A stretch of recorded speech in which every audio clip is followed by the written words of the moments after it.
The morning the letter arrived in Coldwater Creek, Texas, Wallace Shelby was knee-deep in mud trying to coax a stubborn fence post into ground that hadn't seen rain in 3 months, and he almost didn't read it at all. It was the summer of 1878, and the panhandle was burning alive under a sun that had forgotten what mercy felt like. The cattle were restless. The creek that gave the town its name had shrunk to a muddy trickle, and Wallace had been running the Shelby Ranch alone for going on 2 years since his father passed, and his younger brother Clayton had gone to work on the railroad. He was 28 years old, broad-shouldered, with sun-darkened skin and hands that had known little else but work since he was old enough to hold a rope. He wasn't unhappy exactly, but the ranch was big, and the silence inside the house had grown thick enough to choke on some evenings. His neighbor, old Hector Prout, had been the one to suggest the matrimonial agency out of St. Louis. Wallace had laughed the first time Hector brought it up, laughed loud enough that his horse spooked and trotted 20 feet away. The second time he'd gone quiet. The third time he'd written the letter, he had not expected much. He had written honestly. He ran a cattle ranch. He worked from first light to last. The nearest town was 6 miles east, and the nearest city was Dallas, which was a 2-day ride. He wrote that he needed someone capable, someone not afraid of work, someone who understood that the frontier was beautiful but hard. He had sent the letter in early spring and mostly forgotten about it. So when the reply from the Whitmore Matrimonial Agency arrived on a Tuesday in late June, tucked between a bill from the feed store and a water-stained notice about a town meeting, he almost set it on the kitchen table and left it there until evening. But something made him open it right there in the yard, mud still on his boots, sweat on his brow. The letter was written in careful, formal script from a Mr. Gerald Whitmore himself. It read, "Mr. Shelby, we have reviewed your inquiry with great care and believe we have identified a potential match for your situation. However, we feel it is our duty to be forthcoming with you before proceeding." Miss Sallie Donnelly, age 24, of Columbus, Ohio, has been described as difficult in every letter sent on her behalf, by her employer, by her boarding house landlady, and by the reverend of her parish who assisted in composing her application. She is said to be headstrong, outspoken, resistant to instruction, and at times argumentative. She does not, in the opinion of those who wrote for her, possess the gentle and yielding temperament most men seek. We understand if this disqualifies her from your consideration and can present other candidates. Wallace stood in the yard and read that letter twice. He looked out at the flat golden land stretching away in every direction, at the heat shimmering off the dry earth, at the empty house behind him with its 2 dark windows like closed eyes. He walked inside, sat down at the kitchen table, picked up his pen, and wrote back 3 words to Mr. Gerald Whitmore of the Whitmore Matrimonial Agency. He said send her anyway. He folded the letter, rode into Coldwater Creek, posted it himself, and then rode back home and got on with the fence posts, and he did not let himself think too hard about what he had done. Sallie Donnelly received the news on a Thursday. She had been sitting in the back of the dry goods store where she worked 6 days a week, mending a torn canvas sack that Mr. Elias Croft kept putting off paying her for, when a boy came in with a letter addressed to her in a hand she didn't recognize. She tore it open right there, because Sallie had never been the kind of woman who waited for a private moment to do anything. The letter explained, with the careful language of someone managing delicate news, that a cattle rancher in Coldwater Creek, Texas, had agreed to her terms of correspondence and was open to the arrangement if she was willing to make the journey. The agency would provide a one-way rail ticket to Dallas, and from there she would need to arrange the final leg of travel. The ranch was called Shelby Ranch. The man was named Wallace Shelby. Sallie read the letter once, folded it precisely, tucked it into her apron pocket, and went back to mending the canvas sack. She didn't say a word about it for 3 days. Not because she was uncertain, but because Sallie Donnelly had learned long ago that when you were a woman who spoke too fast and too plainly, people had a way of filling in the space around your decisions with their opinions before you'd finished forming your own. She had been in Columbus for 4 years, since her mother died and left her with nothing but a good mind and no particular place to go. She had worked in the dry goods store, taken in sewing on the side, attended church dutifully even when the reverend's sermons tried her patience, and paid her rent on time every single month. But she had also, it was true, argued with Mr. Croft about fair wages with enough force that he'd written a letter to the matrimonial agency recommending she marry someone in another state. She had told her landlady, Mrs. Hoff, plainly that the coal stove was a fire hazard, and had been right about it 3 weeks later when it scorched the kitchen wall. She had told the Reverend that his interpretation of a particular scripture was historically inaccurate, and had produced a book to prove it. None of these things made her feel she had done wrong. But she was 24, and she was tired of being held in place in a city that had no room for her particular shape. On Sunday evening, she wrote back to the agency and said she would accept the ticket. She spent a week settling her affairs.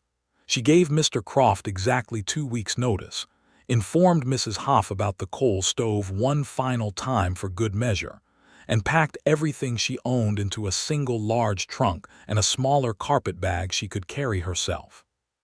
She said goodbye to no one who would genuinely miss her, because the honest truth was that Columbus had never quite managed to love her back, and she had made peace with that long ago. The train left on a Wednesday morning in mid-July of 1878, and Sallie Donnelly sat in her seat with her back straight, and her hands folded in her lap, and watched Ohio disappear behind her without a single tear. She was not heartless. She simply knew the difference between leaving and losing, and this was leaving. The journey took 3 days, changing trains in St. Louis and again in Kansas City, rattling south through Missouri and into Indian Territory before crossing into Texas. The landscape changed dramatically and completely, flattening out, browning up, growing wide and wild in a way that made the air feel different somehow, thinner and cleaner, and full of something she couldn't name. She pressed her forehead to the dusty window glass and watched Texas come toward her like a promise someone had made in a big voice with no guarantee of keeping. Dallas was loud and sprawling and smelled of horses and smoke. She had one night there, in a boarding house recommended by the agency, and spent the evening writing a letter to no one in particular just to organize her thoughts, then burned it in the small fireplace rather than try to post it. In the morning, she arranged a seat on a westward-bound stage that the agency had accounted for in her travel documents, and it was from that point that Texas began to assert itself in ways she had not anticipated. The roads, if they could be called roads, were rough enough to rattle your teeth loose. The sun was a hammer. The wind carried red dust that worked its way into everything: her hair, her collar, the pages of the small Bible she kept in her bag. The other passengers on the stage were a heavy-set livestock dealer going to Abilene, and a quiet woman named Mrs. Ochoa who was visiting her son in a town east of Coldwater Creek.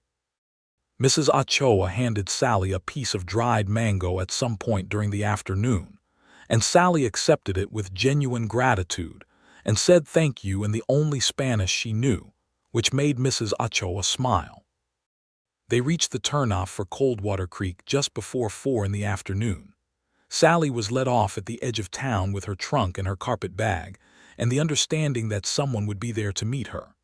The town of Coldwater Creek was not large.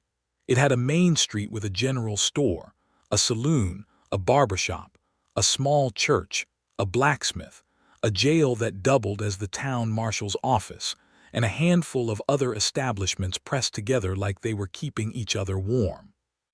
The wooden sidewalks were sun-bleached white. There were horses tied at posts, and a wagon being loaded outside the general store, and 2 men sitting in front of the saloon watching her arrival with open curiosity. She stood in the street with her trunk beside her and her carpet bag in her hand and waited. He was late. Not terribly late, only by about 15 minutes, but Sally had time enough to be stared at by most of Coldwater Creek before the sound of a horse at a trot made her turn toward the east end of the street. Wallace Shelby came around the corner of the general store on a dark bay horse that moved with easy confidence, and she knew it was him before he pulled up because there was something about the way he rode that spoke of a man who belonged exactly where he was. He swung down and pulled off his hat in one motion, and the first thing she noticed was that he was taller than she had expected from his letter, which had somehow given her the impression of a compact, efficient man. He was tall and lean through the shoulders and had dark eyes under straight brows, and his expression as he looked at her was cautious and honest in equal measure, like a man reading the sky for weather he wasn't sure about. "Miss Donnelly," he said. His voice was low and even, a Texas sound to it that she liked immediately and then was suspicious of liking. "Mr. Shelby," she said. They looked at each other for a moment that felt longer than it was. "I'm sorry I'm late," he said. "The east pasture water trough split at the seam this morning, and I had cattle scattered halfway to the creek." "That sounds like a legitimate reason," she said. Something shifted in his expression, not quite a smile but close. "Were you expecting an excuse?" "I was prepared for one," she said honestly. He picked up her trunk without being asked, hoisted it onto the back of the wagon she now noticed he'd left tied at the post nearest to where she stood, and looked at her carpet bag. "I can take that too." "I have it," she said. He nodded once, like this was exactly what he expected, and she wasn't sure if that was a good thing or not. He helped her up onto the wagon seat, offered his hand, didn't insist when she made it clear she was capable, and they drove out of Coldwater Creek, heading west as the afternoon light went amber and long. For the first mile or so neither of them said anything. Wallace drove with the easy looseness of a man who had done this 1,000 times. Sally watched the land open up around her, vast and golden and a little terrifying in its honesty. "The agency told me what was written in the letters," she said. She had decided on the train that she was going to say this first before anything else because she preferred to clear the ground before she walked on it. His jaw moved slightly. "I know." "And you still agreed to the correspondence?" "I did." She turned to look at him directly because she was not the kind of woman who had conversations with the side of someone's face. "I'd like to know why." He was quiet for a moment, watching the horse's ears. "The letters said you were difficult. They didn't say you were dishonest or mean or cruel. They said you were headstrong and outspoken and resistant to instruction." He paused. "On a ranch, half of those are qualities I need." Sallie Donnelly looked at Wallace Shelby for a long moment. "That is either the most practical thing I've ever heard a man say or the beginning of a very long negotiation." "Probably both," he said. This time she almost smiled too. The ranch sat in a shallow valley between two long ridges, close enough to a bend in the creek that the cottonwood trees there threw shade in the afternoon. The house was bigger than she had anticipated, solidly built of Texas limestone with a covered porch running the length of the front, and a kitchen that added onto the east side in wood framing. It was not beautiful in the way a city house could be beautiful, but it had the deep, particular beauty of something that had been built to stand and had stood, and Sally felt something ease in her chest when she saw it that she didn't entirely understand. He showed her through the house with the same honest practicality he seemed to bring to everything. "This is the kitchen. There is firewood stacked on the porch. The water comes from the well on the west side of the house, and there is a filter for sediment. This is the front room. My father built the bookshelves, though I have added to them over the years. This is the room I thought you might use. It faces east so it catches the morning light." He showed her the room and then stepped back and let her look at it. It was modest, a bed, a washstand, a small window with a plain curtain that had been laundered recently. She could tell by the crispness. There was a rag rug on the floor in blues and greens, unexpectedly pretty. A small shelf on the wall was empty, waiting. "It will do very well," she said. "Good," he said. "There's supper if you're hungry. It's not much. I'm a better rancher than I am a cook." "I can cook," she said. "I'm not asking you to." She turned to look at him again. "I know you're not. I'm offering." He held her gaze for a moment and then he said, "All right, thank you." That first evening they ate together at the kitchen table. She had made something quick and simple with the stores she found in the kitchen: salt pork and potatoes and cornbread that came out well given the unfamiliar stove, and they talked with careful courtesy about practical things. The ranch's schedule, the well, the nearest church, which was in Coldwater Creek and held services on Sunday mornings. The fact that there was a town dance the second Saturday of every month that most of the county attended. The names of the two ranch hands, Domingo and Pete, who lived in the bunkhouse behind the barn.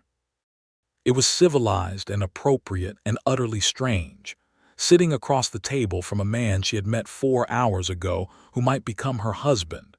And Sallie found herself watching him when he wasn't looking, taking inventory of his face the way she would take inventory of anything important she needed to understand. The crease between his brows when he thought hard about something. The way he turned his coffee cup in his hands. The fact that he had put a cloth on the table for the meal, a small white cloth with a little embroidery at the edge that was clearly old and clearly cared for. "Was that your mother's?" she asked, nodding at the tablecloth. He looked down at it. "Yes. It's pretty." Something moved through his expression. "She made it herself, took her most of a winter." "I can see that," Sallie said. "The stitching is very fine." He was quiet for a moment. "She would have liked you," he said, and then seemed surprised he had said it. Sallie said nothing for a beat, letting the words settle. "You don't know me well enough to say that." "Maybe not," he allowed. "But I appreciate it," she added, because she did.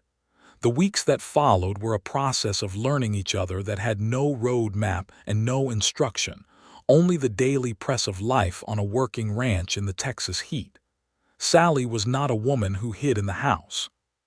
She was up before sunrise most mornings, had the stove going and coffee on before Wallace came in from the first morning check of the cattle, and she had spent enough time studying the workings of the ranch in the first week that by the second week she was asking intelligent questions that made Domingo, the senior ranch hand, look at Wallace with raised eyebrows.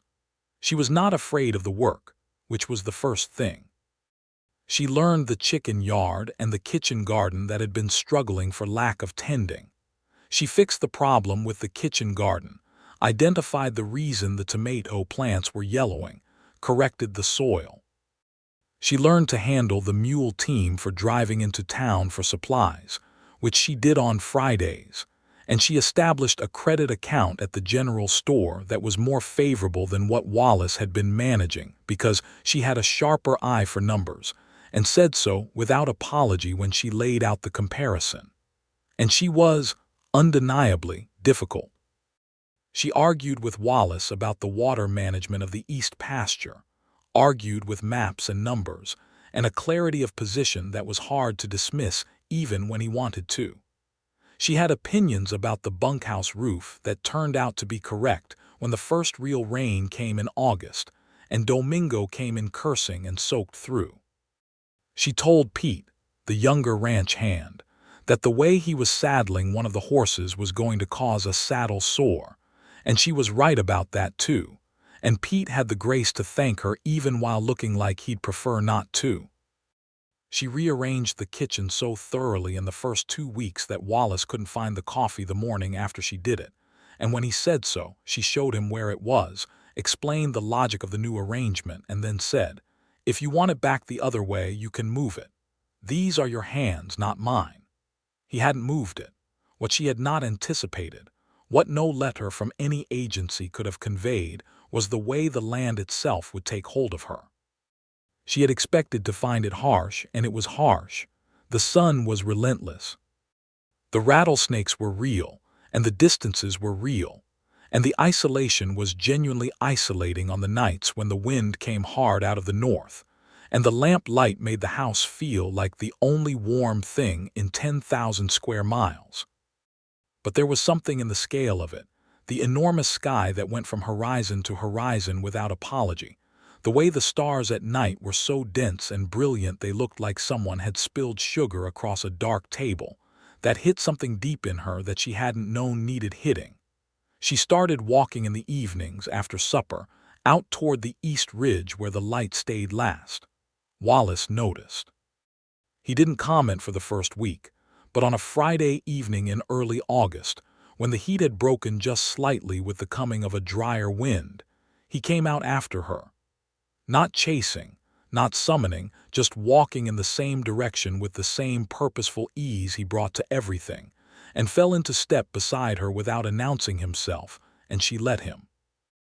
They walked all the way to the top of the ridge and stood there looking west at the last copper light on the land, and neither of them said anything for a long time, which was its own kind of conversation, and Sallie found herself thinking that she had not stood comfortably quiet next to another human being since her mother died. "It's different every evening," she said finally.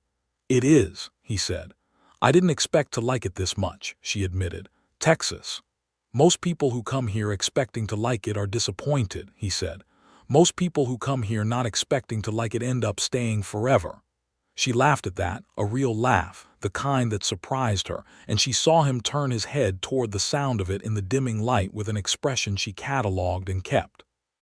The arrangement, as they had both understood it, was that correspondence would precede any formal decision. Sallie was there as a prospective match, which meant there was no obligation on either side until both parties agreed to formalize the arrangement before the town's justice of the peace. They had been clear about this in their letters, which they had exchanged twice before she came west. The agency's framework was practical, and Sallie had appreciated its practicality. But the trouble with practical frameworks, she was discovering, was that they did not account for the fact that real people were not arranged in tidy categories, and that something was already happening between herself and Wallace Shelby that did not wait for the permission of a framework. It happened in increments, nothing dramatic. The way he handed her coffee in the mornings without asking how she took it anymore because he already knew 2 sugars, a splash of milk when there was fresh milk from the neighboring Prout farm. The way he stopped explaining things to her as though she might not understand and started simply talking, like a man talking to someone he trusted, pulling her into conversations about the ranch with the naturalness of long habit when they had only barely begun. The evening he came in from the barn with a book he'd found in the back of the supply shed, battered and warped from old moisture, and laid it on the table in front of her without comment, a geography of South America that she had mentioned once in passing as something she wished she'd been able to read. He'd remembered. She did not say anything about the book for a moment. Then she picked it up and held it carefully by the spine and looked at him across the kitchen table. "Where did you find this?" she asked. "Supply shed. My father bought books at estate sales, said you never knew when a book would be useful." He paused. "Figured you might want it." "I do," she said quietly. He went back to the ledger he was working on. She opened the book and did not look up from it for 2 hours, but she was aware of him across the table the entire time, the scratch of his pen, the occasional turn of a page, the small sounds of the house settling around them in the dark. This was the thing that was new. She realized this particular quality of not being alone. She had been alone for 4 years in Columbus, in rooms full of other people. She had been alone at the dry goods store and at church, and at the boarding house table where 6 women ate dinner in a row of separate silences. She had never been able to adequately explain the specific texture of that loneliness to anyone, because it had nothing to do with the presence or absence of other people. It was the absence of someone who saw her clearly and was not frightened by what they saw. Wallace Shelby was not frightened by her. She had tested this, honestly, more than she perhaps should have, pushing at the edges of his patience with her directness, her arguments, her refusal to soften what she thought or wanted or believed. And every time she had expected the wall to go up, the tightening of jaw that she knew from every man she'd ever argued with, instead she had found something else, a steadiness in him, a bedrock quality that did not need to defend itself against her force, that was simply solid enough to hold. This did not make her feel small. It made her feel, for perhaps the first time in her adult life, met. The town dance came on the 2nd Saturday of August, and Sallie went to it. She wore her best dress, which was a deep blue cotton she had made herself 2 winters ago and maintained carefully, and she put her hair up with the 3 bone pins she had carried all the way from Ohio because they had been her mother's. Wallace had cleaned up in a way that she tried not to notice too hard, in a dark coat that fit his shoulders and a hat that was not working hat dusty, and he drove them into Coldwater Creek in the wagon with the casualness of a man who had done nothing but clean up and not the carefulness of a man who had thought about it. She noticed anyway. The dance was held in the barn behind the Grange Hall, with a 3-piece band, fiddle, banjo, and a man on a harmonica who played with his eyes closed, and most of the county seemed to have come. Sallie knew almost no one yet, which put her at a social disadvantage. She addressed in her characteristic fashion, by introducing herself to people before they had the chance to try to figure out who she was. She met Hector Prout, Wallace's neighbor, a barrel-chested old widower with a white mustache and shrewd eyes who looked her over with the open assessment of someone who thought he was owed that, and who then surprised her by saying, "He wrote me before he replied to the agency, asked what I thought. I told him he'd been alone too long and to get on with it." "Did he take your advice?" Sallie asked. "He's here with you, isn't he?" said Hector Prout, and then moved off toward the cider table with the satisfied air of a man who considers himself responsible for events he has only partially caused. She danced twice with men she didn't know. Once with a young rancher from north of the creek named Collins, who was perfectly amiable if not particularly interesting, and once with a grizzled cattle driver passing through who was a much better dancer than he looked and made her laugh with a story about a herd of longhorns that had taken over the main street of a town in Kansas. Between these dances, she found Wallace at the edge of the barn floor, talking with 2 men whose names she had not caught, and she stood near enough to him that he noticed and stepped to her side with the naturalness of a man stepping to his own fence. "You're enjoying yourself," he said, and it was not a question. "I am," she said. "Are you surprised?" "A little," he admitted honestly. "I like people," she said. "I just don't like being managed by them." He looked at her with that expression she was becoming familiar with, the one that was not quite a smile but lived in the same country as a smile. "There's a difference." "A significant one," she agreed.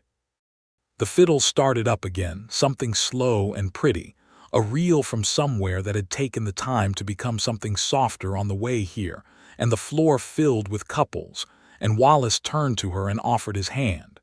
She looked at his hand and then up at him. "You should know I'm a capable dancer," she said. "I should warn you I'm a mediocre one," he said. "Mediocre is fine," she said.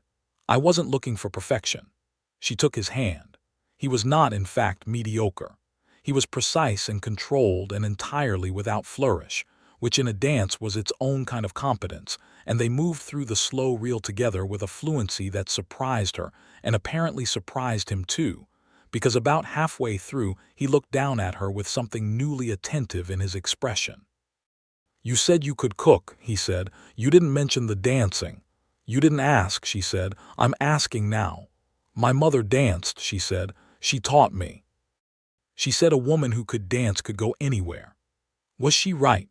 Sallie thought about this, about Ohio and the dry goods store and the boarding house and the 6 months after her mother's death when she had been so cold inside she hadn't been sure what was left. "Eventually," she said. He said nothing to that, but the hand at her back pressed slightly firmer, not possessive, not improper, just present, and she understood it for what it was. They drove home that night under so many stars that the Milky Way threw a faint shadow, and the wagon rattled and Sally's shoulder was close to Wallace's on the narrow seat, close enough to feel the warmth of him, and neither of them moved apart. It was 2 days after the dance that things shifted. She had been working in the kitchen garden in the early morning when she heard raised voices from the direction of the barn, not angry voices exactly, but a tenor of urgency that made her leave the garden and walk toward the sound. Wallace was there with Domingo and a man she didn't know, a lean man in a gray coat who had the look of someone official about him. There was a document being held out. She came to the edge of the barn and stopped. The man in the gray coat was speaking in measured tones about a water rights claim from a larger outfit 2 ridges east, the Hammond brothers' operation, who were filing through a county surveyor to claim prior right to the main bend of the creek that the Shelby ranch relied on for its lower pasture. The paperwork was dated 2 weeks ago and had been sitting in the county office, apparently without proper notification. Wallace's face was very still in the way it went when he was working through something serious. He read the document twice, handed it to Domingo, and then looked at the man in the gray coat and said, "What's the timeline for response?" 30 days from date of filing, said the man who looked uncomfortable with his errand, which was 22 days ago. That leaves 8 days, Wallace said. Yes, sir.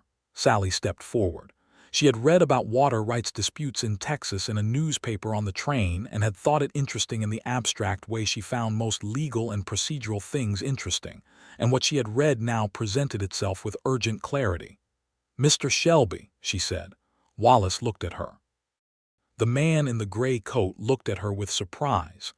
"The filing can be contested on grounds of misdirected notice," she said.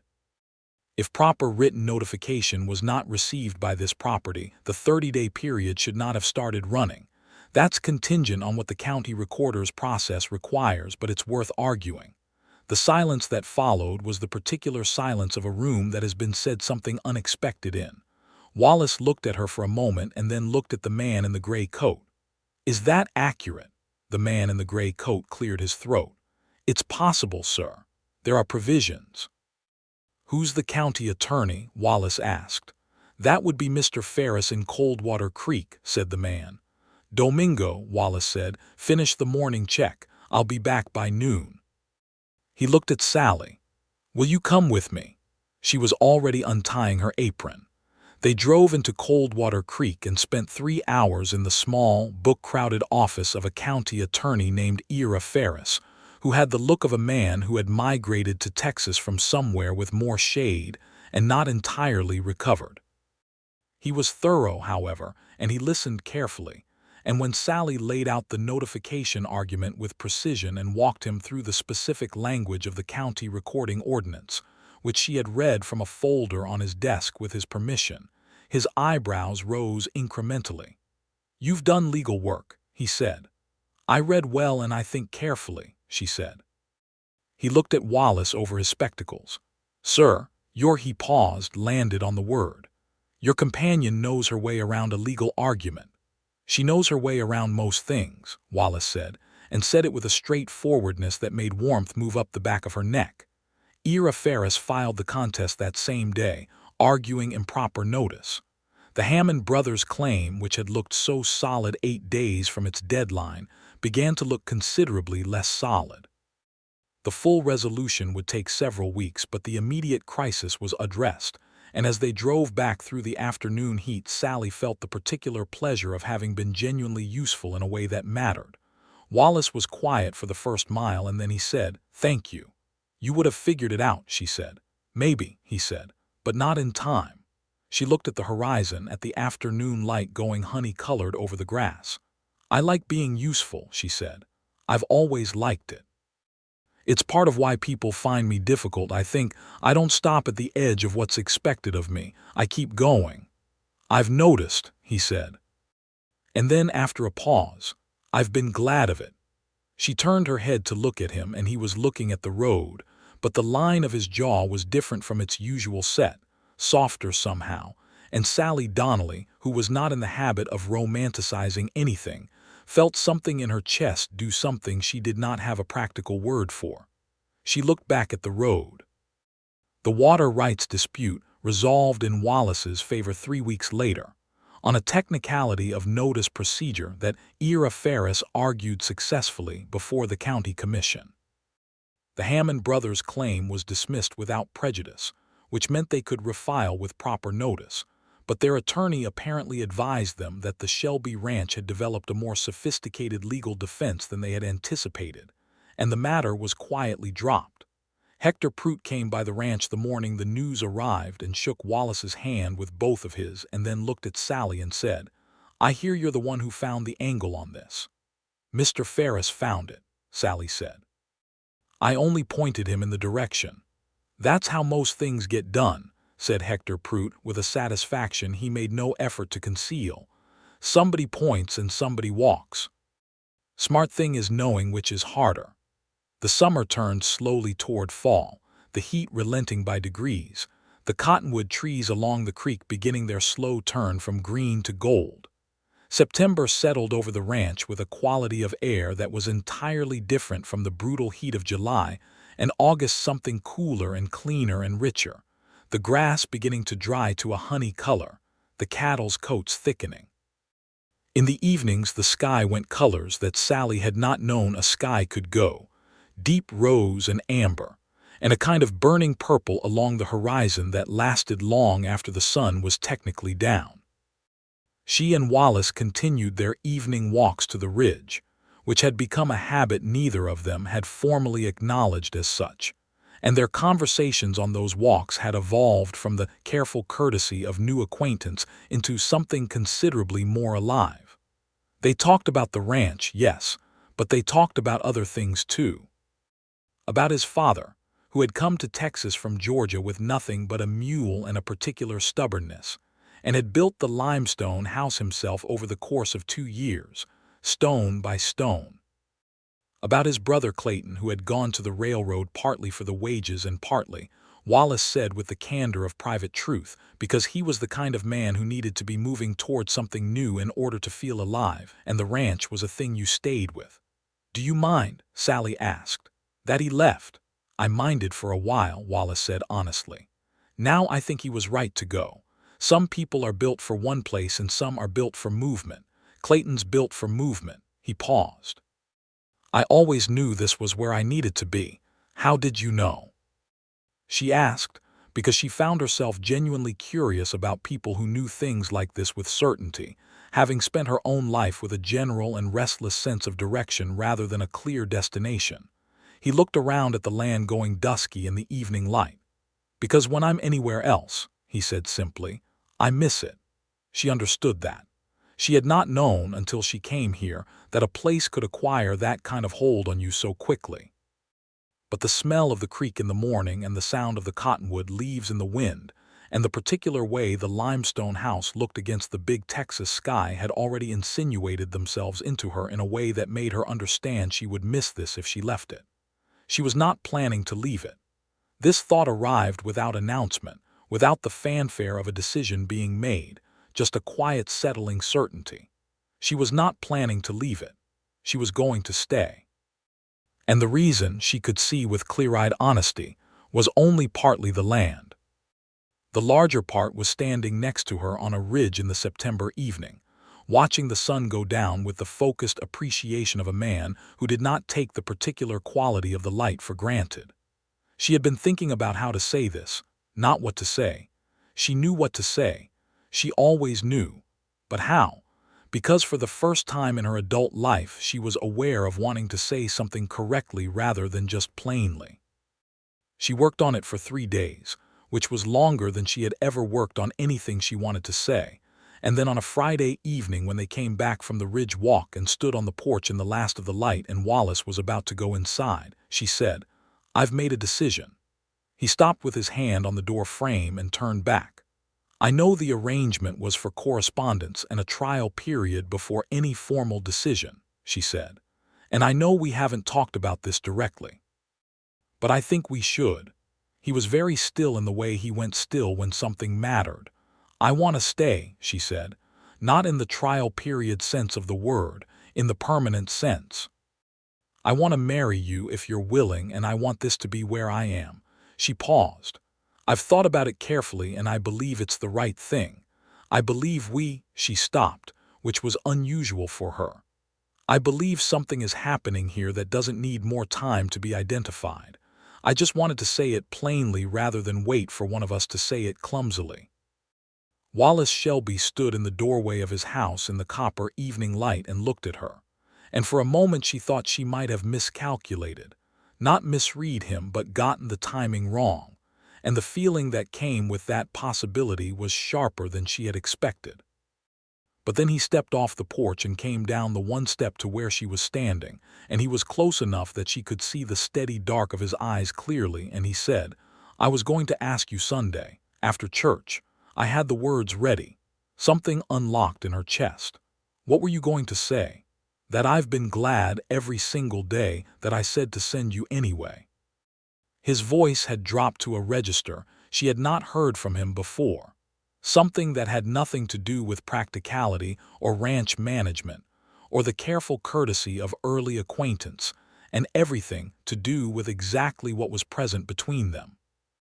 "That I think you are the most genuinely alive person I have ever been in a room with, that I would like very much to spend a long time being in rooms with you." She looked at him for a moment that stretched and held. "You can still ask me Sunday," she said softly. "I'll say yes then too." He laughed at that, a real laugh, full and surprised, and then he reached up and put his hand against the side of her face with a gentleness that contradicted every calloused working square inch of it, and he kissed her with the same quality he brought to everything important, deliberate, present, and entirely sincere. They were married 6 weeks later, on a Saturday morning in the first week of November 1878, in the small church in Coldwater Creek, by a minister named Reverend Paul Akers, who had a kind face and did not ask unnecessary questions. Hector Prout stood with Wallace. The woman who came to stand with Sallie was Mrs. Ochoa, who had traveled from her son's house for the purpose, and who handed Sallie a piece of dried mango before the ceremony with a look that said she thought this was a fine thing, and the mango was celebration. The church was not decorated in any elaborate way. There were wildflowers in 2 jars that Sallie had picked herself that morning from the creek bank, the last of the season, and the pews were full of people from Coldwater Creek and the surrounding ranches who Sallie had not all met but who came in the spirit of community. That was one of the things she had found herself respecting about this part of Texas. These were people who understood that a neighbor's wedding was an event that belonged to everyone, and that belonging to something was worth showing up for. The ceremony was short and plain and real. When Reverend Akers asked Wallace if he would take this woman, he said yes with the directness of someone who had made the decision a long time ago and was simply having it documented. When he asked Sallie if she would take this man, she said yes, and then added, "completely and without reservation," which made someone in the back of the church laugh softly and approvingly. Wallace looked at her when she said it with an expression that she knew she was going to carry the rest of her life, quiet and bright at the same time, like the way stars looked behind clear, cold air.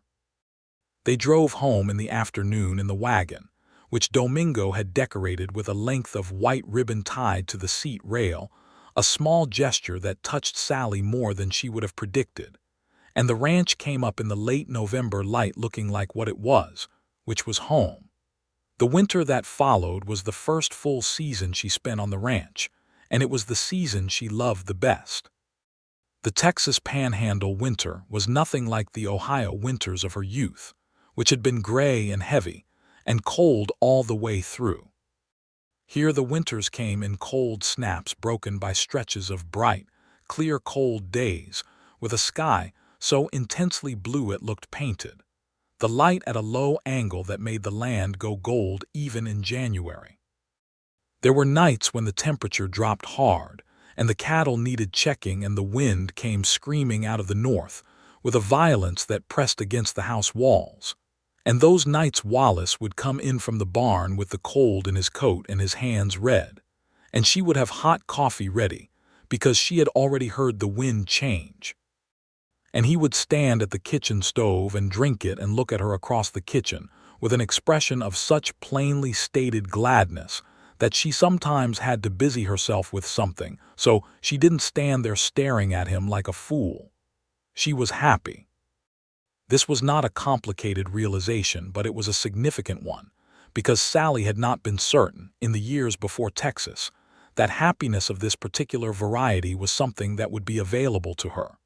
She had believed in work and in purpose and in the value of a clear mind, and she had lived by those things, but she had not quite believed in the happiness that came from being known. Being known was, she was discovering, entirely different from being understood. People had understood her in Columbus, understood her to be difficult, understood her to be too much, understood her to be the kind of woman who made things harder. Wallace knew her. He knew the difference between when she was angry and when she was frustrated, and when she was simply thinking hard and her face had gone serious. He knew that she read when she was stressed and that she walked when she was happy, and that the thing she found hardest was asking for help when she needed it. And when she needed it, he found ways to offer it without making her ask. In January, they got a letter from Clayton, Wallace's brother, who was working now on the Kansas Pacific Line up in Colorado. He wrote in a broad, energetic hand that was nothing like Wallace's careful script, and the letter was full of news about the mountains and the cold and a town called Pueblo where he'd eaten the best steak of his life. At the end he wrote, "Brother, Hector Prout wrote me about your wife. He said you finally did something right. I look forward to meeting her." And then in a P.S., Wallace says she's the most capable woman he's ever met. From Wallace, that is high praise. It is high praise. Sallie read this letter at the kitchen table and then looked at Wallace. "What did you tell Hector about me?" she asked. "The truth," he said, without looking up from the saddle he was mending. "Which was?" He looked up then, and there was a warmth in his expression that she had stopped trying not to feel directly. "That you were everything the letters warned me about," he said, "and that the letters had been entirely wrong about what that meant." She set Clayton's letter down on the table very carefully. "That," she said, "is the finest thing anyone has said about me." "Good," he said. "I meant it to be." February brought the hardest cold snap of the season. 3 days of north wind and temperatures that dropped the stock tank into solid ice in a night. And on the second day of it, Wallace took a fall on a patch of ice near the barn, and came in holding his arm at an angle that told her immediately it was not merely bruised. She sat him down and examined it with the brisk practicality of a woman who had read a medical reference book cover to cover out of sheer curiosity 2 years prior, and had filed away what was useful, and determined it was a hairline fracture at the wrist, not a full break, but enough to mean he needed to be splinted and kept out of heavy work for 3 weeks. He was the worst patient she had ever encountered. He lasted 4 days indoors before he was attempting things with one hand that required 2, and she came into the barn on the 5th day to find him one-handedly trying to mend a section of halter with a look of such determined stubbornness that she stood in the barn door for a moment just looking at him before she walked in, took the halter from his one good hand, sat down on the hay bale beside him, and mended it herself. "I can manage," he started. "You cannot," she said pleasantly. "Sallie." "Wallace," she said, matching his tone exactly, and there was a pause in which she could see him recognizing the specific calibrated steadiness she was using, which was his own steadiness turned back on him, and then she saw something crack slightly in his expression, not defeat but something like relief, the relief of a man who is accustomed to bearing everything himself being permitted for once to set something down. 3 weeks, he said. 3 weeks, she confirmed. "I hate this," he said, with such genuine feeling that she laughed. "I know you do," she said. "Drink your coffee." He drank his coffee, and then he said more quietly, "Thank you for being here." She looked at the mended halter in her hands. "Where else would I be?" she said. He was healed inside of 3 weeks, the splint came off, and by the first week of March he was back to full work, and the ranch came alive again with the spring the way it had the year before, but with the difference that she understood now what it was waking up to. The smell of the creek running fresh and the first green coming back to the grass, and the sound of the cattle restless and moving after the confined winter. Sallie had kept up the correspondence with the county attorney Ira Ferris through the winter, partly out of genuine interest in the legal processes of the county, and partly because she had discovered that there were several matters affecting small-scale ranchers in the area that were being pushed through with inadequate community input, notably a proposed change to the stock water rights ordinance that would have disproportionately benefited the larger cattle operations, and cost the smaller ranches significantly. She had spent a good portion of 3 winter evenings drafting a detailed response to the proposed ordinance change, and had submitted it through Ferris to the county commission with a request to be heard. In March, the county commission held an open session in Coldwater Creek, and Sallie Donnelly Shelby, as she had signed the document, presented the argument herself. Wallace sat in the second row of the Grange Hall with his arm healed and his hat in his hands, and did not say a single word during the presentation, which lasted 40 minutes and covered the ordinance's flaws with a thoroughness that made the commission members shift in their chairs by turns. Hector Prout, who was in the front row, muttered something once that might have been approval. The commission voted to table the ordinance change pending further review, which was not a victory but was meaningfully not a defeat. And in the panhandle of Texas in 1879, meaningfully not a defeat was often the best you could get in one session. Walking out of the Grange Hall afterward into the bright March afternoon, Wallace fell into step beside her and said nothing for a moment, and she could feel something building in the quality of his silence. "Say it," she said. "You were remarkable," he said. She glanced at him. "I was prepared." "You were remarkable," he said again, with a firmness that did not allow the deflection, and she stopped on the boardwalk outside the Grange Hall and looked at him directly, and he was looking at her with that expression that had become the most familiar and most important thing in her world, steady and warm and entirely without pretense. "All right," she said. "Thank you." He put her hand through his arm as they walked to the wagon, and she let the warmth of that sit with her all the way home. Spring turned into high summer, and Sallie discovered, in the first weeks of June 1879, that she was expecting their first child. She worked out the arithmetic with her usual precision, and confirmed it with the same clarity she brought to everything, and then she told Wallace on the porch on a Sunday evening. He was so quiet for a long moment that she wondered, briefly, if he had heard her. Then he turned to her, and the expression on his face was one she had never seen before, not quite the steadiness that was his habitual mode, not quite the warmth that she had come to know in their private moments, but something that encompassed both of those and added to them a third element she could only describe as nakedness, a visibility of feeling so complete that she caught her breath. He reached for her hand. "Are you well?" he said. His voice was careful in the way voices go when something too large is being handled gently. "I'm perfectly well," she said, "strong as anything." "Good," he said, and then after a moment, "Good." She squeezed his hand. "You can say more than that," he exhaled. "I don't have the right words," he said. "The right words are somewhere and I'll find them later. Right now all I have is—" He stopped. He put his other hand over hers, covering it completely. "Right now, I just want to sit here with you." She settled back on the porch bench beside him, his hands covering hers, and they sat in the long summer evening with the cottonwood trees throwing their summer shadows and the cattle distant in the lower pasture. And Sallie thought about the trajectory that had brought her here, from Columbus to a train to a stagecoach to a man who said send her anyway. From a city that had never quite had room for her particular shape to a place that had turned out to have exactly the room she needed. And she thought this was not a story she could have written for herself. She would have gotten it wrong in all the important places. She would have made the woman too careful, the man too smooth, the love too fast and too simple. The real thing was none of those things. It was difficult and clarifying and terrifying and daily and exactly right. The pregnancy was uncomplicated in most respects, though Sallie's energy dropped in a way she found genuinely annoying in August and September, and she managed this by adjusting her schedule rather than her ambitions, which meant she did somewhat less physical work and considerably more correspondence and record-keeping work.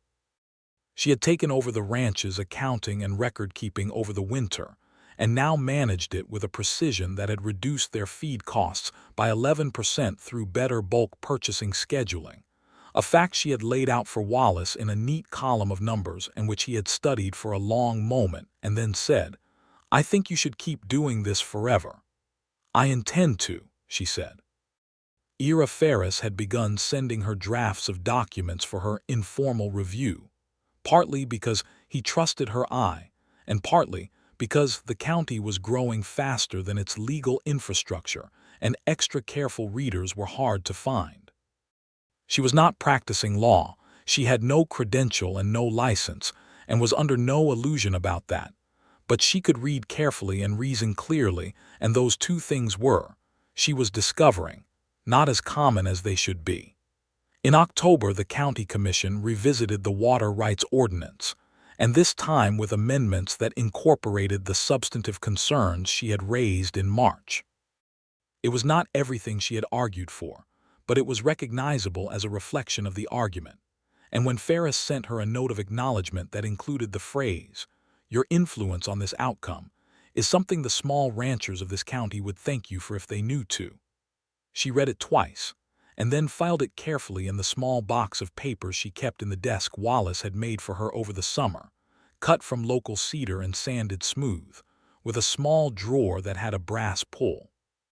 Clayton arrived in November, coming south from Colorado for the first time since he'd left for the railroad 3 years prior. He arrived on a Tuesday afternoon on a horse rented in Coldwater Creek, which he rode with the slightly too confident air of a man who had been doing most of his traveling by rail and was recalibrating to the saddle. And he was 25 years old and had Wallace's eyes and their father's square jaw and a hat that was entirely wrong for Texas, which was an Eastern hat, city-brimmed, that was going to be a problem in any sun. Sallie liked him immediately, which she had not been certain she would.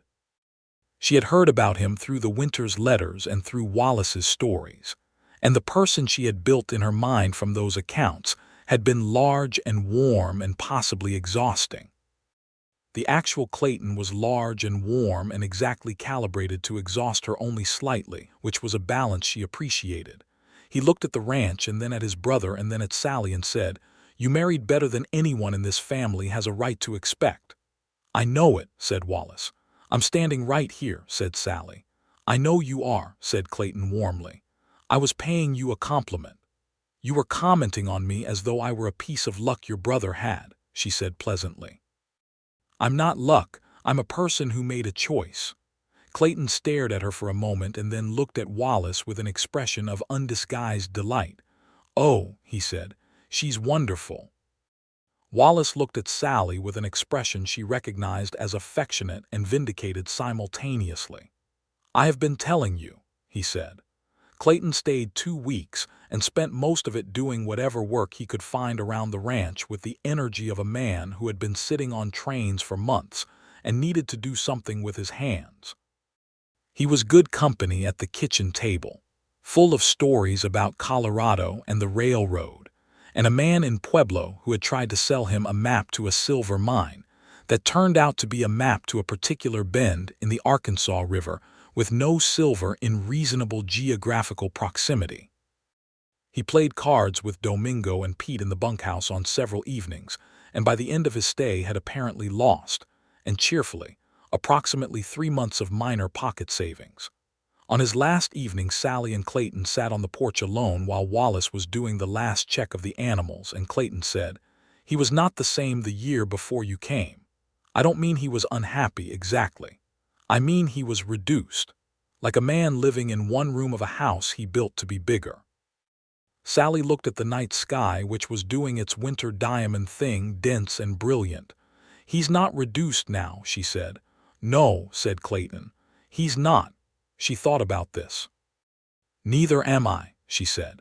Clayton left in the morning and took his wrong hat with him, and Sallie stood on the porch and watched his horse shrink down the ranch road toward Coldwater Creek with the particular feeling of having been given something, a glimpse into the before that made the now more three-dimensional. In February of 1880, on a cold, clear night with stars enough to read by, their son was born. It was not an easy labor. She would not have said it was, because Sallie did not soften things in the telling, but it was a successful one, attended by Mrs. Margaret Klein of Coldwater Creek, who served as the county's midwife and who came out in the cold without complaint, and proved to be exactly the kind of capable, steady person that Sallie had needed in the room. Wallace had paced the length of the porch 17 times by her later count, coming to the bedroom door twice and being turned back by Margaret Klein with firm authority. When he was finally allowed in, the room had been set to rights, and Sallie was sitting up against the pillows with their son in her arms, small and very pink and furiously awake, looking at the ceiling with the concentrated expression of someone reviewing terms of a recent negotiation. And Wallace came to the side of the bed and looked at both of them. She watched his face. He was, for once in his steady and contained life, entirely undone. Not frightened and not lost, but simply broken open, quietly and completely, by the fact of this small person. He sat down on the edge of the bed very carefully and looked at the baby and then looked at her. "He has your mouth," she said. He looked at the baby again. "He has your eyes," he said. She looked down at her son, who was regarding the ceiling with serious intentions. "What do you want to name him?" she asked. They had discussed this over the fall without reaching a conclusion. "Thomas," he said, "for my father." "Thomas Shelby," she said, testing it. "It's settled well." "Yes." He reached out and put his finger very gently against the baby's hand. And Thomas Shelby, being 8 hours old and without a reasoned position on the matter, grabbed it with the absolute certainty of someone who intends to keep what they have found. And Wallace looked at his son holding his finger and did not try to compose his face at all. "He's strong," he said, his voice not quite steady. "He had better be," said Sallie, who was extremely tired and extremely happy and not at all inclined to pretend otherwise. "He's a Shelby and he's mine. He'll need to be able to hold his own." Wallace looked up at her, his finger still captured, his expression everything she needed it to be. "He will," he said. "He comes from good stock on both sides."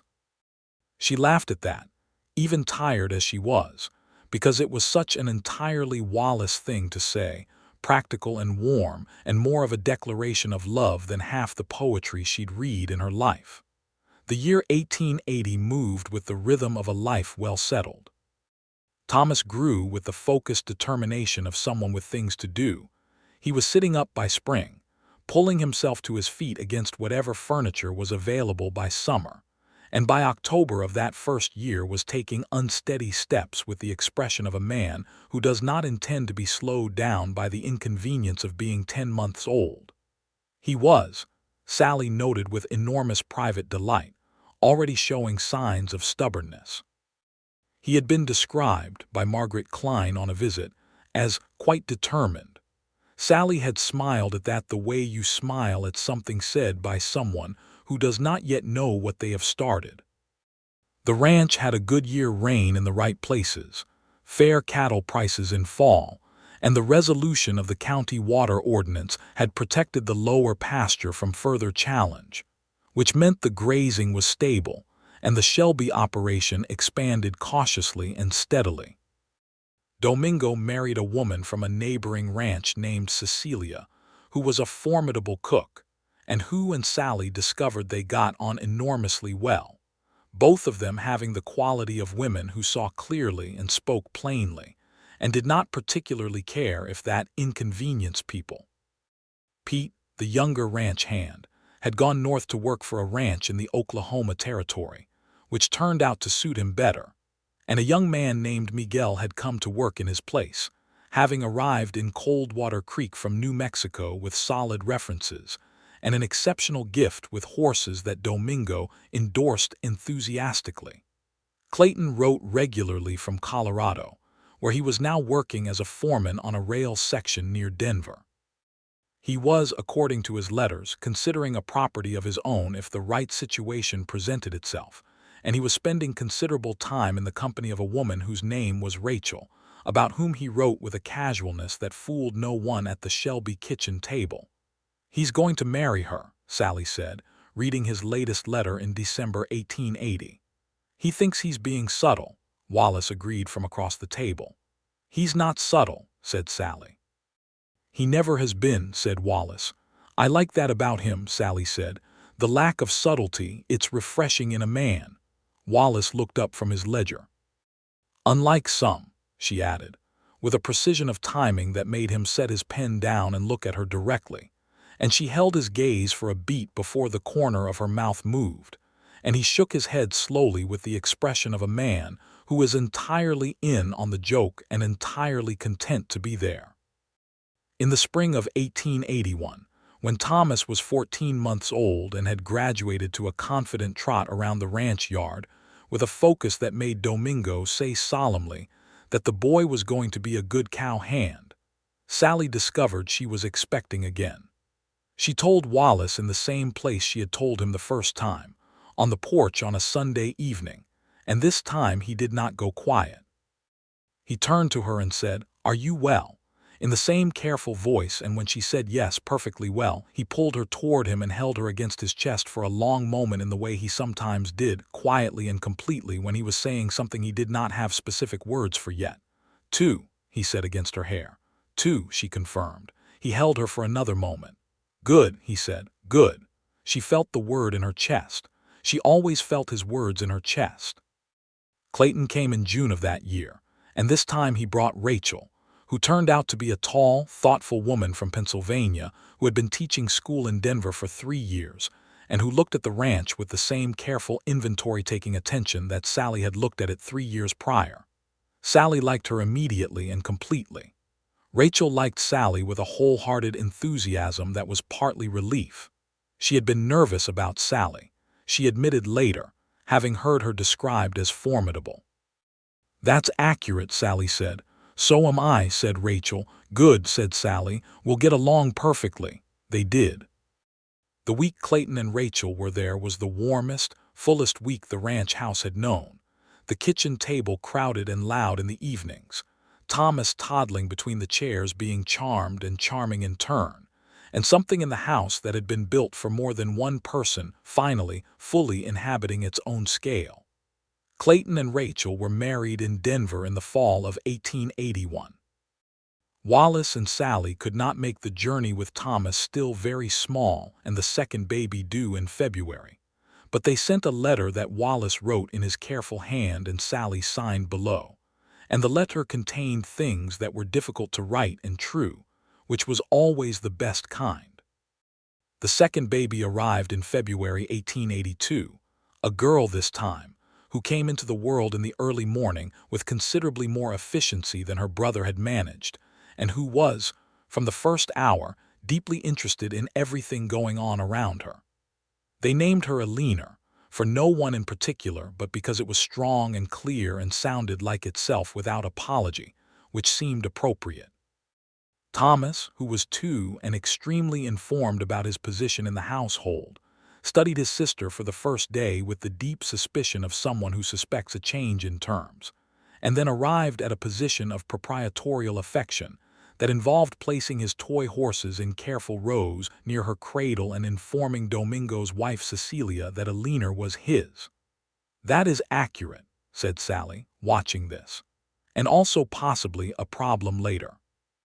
Wallace, watching from the doorway, said, "He'll be fine. He just needs to figure out that she's not a possession." "He comes by the strong-willed honestly," Sallie said. "From which side?"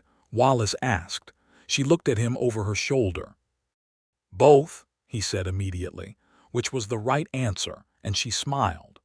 The years collected themselves the way years do on a ranch that is thriving, each one different in its details and continuous in its shape, the work cycling through seasons, the children growing by increments that seemed slow in the day and astonishing in retrospect. The ranch expanded in 1883 when the property adjacent to the east, the old Latimer claim, came up for sale, and Wallace bought it with careful savings and the improved profitability of 3 years of Sallie's management of the accounts. Domingo was promoted to full foreman. Miguel stayed and turned out to be everything his references had claimed and more. The kitchen garden, which Sallie had turned from a struggling patch into a productive and well-organized kitchen supply, now provided enough surplus that she traded produce with 3 neighboring farms, including the Prout farm, which made old Hector Prout so satisfied he came by on a Tuesday morning specifically to tell Wallace he had done well. "The garden is Sallie's," Wallace said. "I know," said Hector. "That's what I said. I said you did well." Wallace had laughed at that, the kind of laugh that was also agreement, and told Sallie at dinner that evening, and she had looked down at her plate with a private expression that was not quite a smile and was something better. The water rights matter had settled permanently in favor of the small ranchers of the area after a larger state-level discussion of property rights, in which the arguments from the Coldwater Creek area's successful contest in 1878 and 1879 were cited as precedent. Ira Ferris sent Sallie a formal note about this in the spring of 1883, noting that her original filing argument had become part of the legal record. She read this note at the kitchen desk, in the chair Wallace had given her, at the cedar desk with the brass-bull drawer, with a leaner on her knee and Thomas drawing horses on a piece of paper nearby. And she thought about the woman who had arrived on a stage in the July heat of 1878 with a single trunk and a carpet bag, and the distant sounds of a town that did not yet know her. And she thought that that woman would not have predicted this. The particular full weight of a life that had become exactly the right size. There was a Sunday in October 1883 when the four of them went out to the East Ridge together, Thomas running ahead in the long grass and a leaner toddling, with the determined gait of an 18-month-old, who has recently understood that running is a thing available to her, and is testing this understanding comprehensively. And Sallie and Wallace walked behind them with the pace of people who have nowhere they need to be faster than here. The light on the land was the October light, the best light, going honey and copper and low over the dry grass, and the sky was the autumn Texas sky that seemed to go higher than summer sky somehow, a deeper blue, a greater distance. Thomas reached the top of the ridge and turned around to look back at them, and his face was entirely open and lit, the way children's faces are before they learn to manage themselves, and Wallace called out, "Don't go over the other side," in his calm, carrying voice, and Thomas said, "I know, Papa," with the weary patience of a child who has been told this before. Alina said "Pa" and pointed at the horizon, because Alina communicated primarily by pointing and naming the person she felt should be paying attention to whatever she had found. "I see it," Wallace told her. "That's the sky." "Sky," said Alina, with the authority of someone filing this information correctly. Sallie stood at the top of the ridge and looked out at the land spreading away in every direction, at the Shelby Ranch in the valley below, at the creek bend, where the cottonwoods still held their late leaves, at the limestone house with the smoke just beginning from the kitchen chimney, where Cecilia was helping with the Sunday supper, at the big sky, and the long grass, and the particular beautiful severity of this place, she had come to not knowing she was coming home. Wallace came to stand beside her, exactly as he had that first evening 3 years ago, and they stood together with their children running in the grass below the ridge line, and he put his arm around her, and she leaned against him without having to decide to. "What are you thinking?" he asked.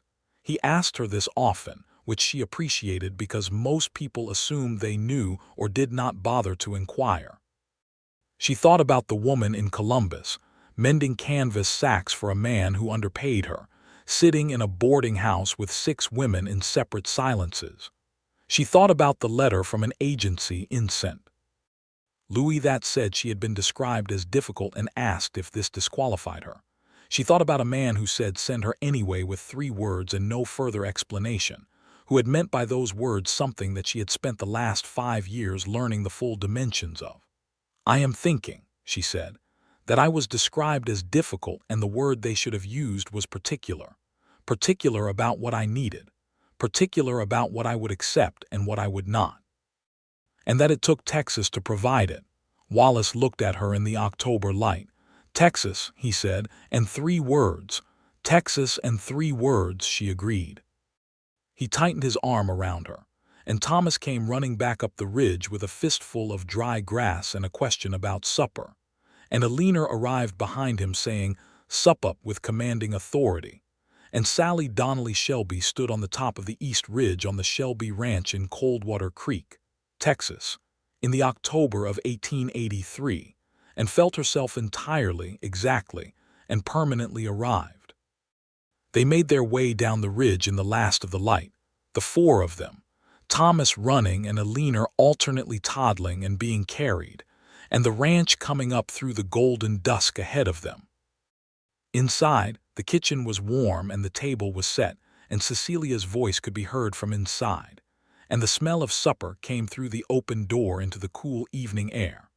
Wallace opened the porch door and Thomas shot through it, and he held it open for Sallie and Alina, and she stepped through into the warmth and the light with their daughter on her hip, and the sound of her son already talking to Cecilia at the stove, and the whole full living presence of a life that was built and real and hers. She set Alina down, and Alina went immediately toward the interesting smells of the kitchen with her arms out for balance, and Sallie hung her shawl on the peg by the door and turned to look at Wallace, who was standing just inside with his hat in his hands, and a look on his face she had catalogued 1,000 times, and would catalog 1,000 times more. That look of plainly stated, uncomplicated love that was his particular way, that said everything without requiring the words for it. "I'll set the extra plates," she said.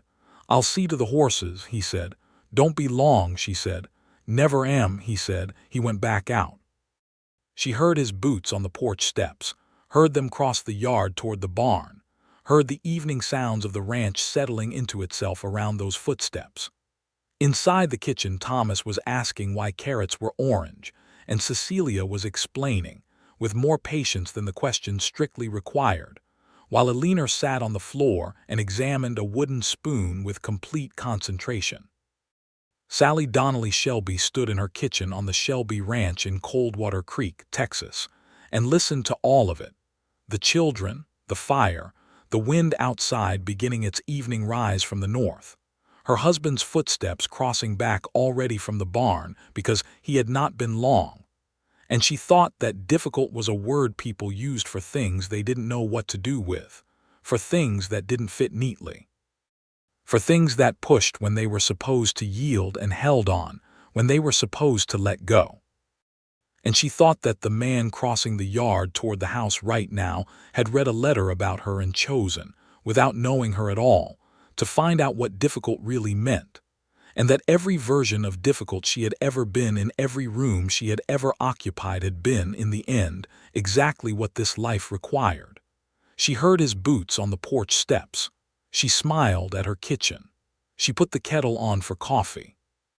She had come a long way from Columbus, and she was, without qualification or reservation, completely and permanently home.